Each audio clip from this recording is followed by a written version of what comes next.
फिसा दोंग्रा सखा बाहा गोलैदो नै दैयाव गोलैदोंमोन ओमफ्राय दैनिफ्राय दा थिखांबाय जों नै फिसायानो थैजोब्बाय आयु आयु आयु नै बेनो जि फिसा दोङोमोन ना इसिस अन्थाव बाथावनो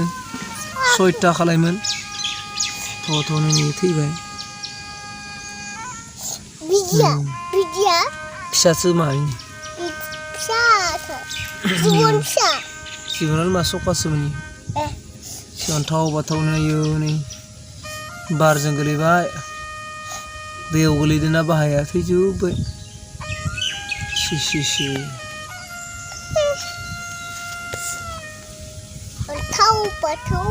खालामदोंमोन बिरखोमा दैनिफ्राय थिखांबाय थैयाखै खोमा होननानै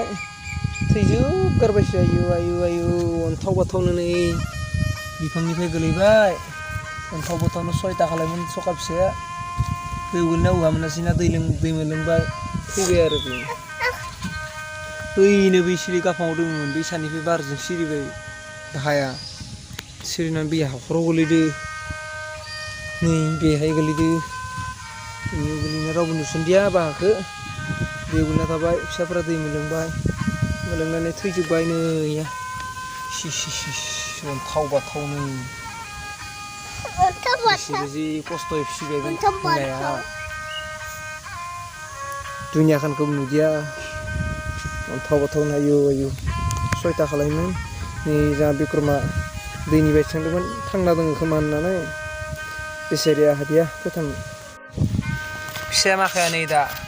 बाहानिफ्राय लखबबाय आयु आयु अन्थाव बाथावनो 6टा ना 6टा ना 7टा 6टा आयु आयु आयु से मारै होनदो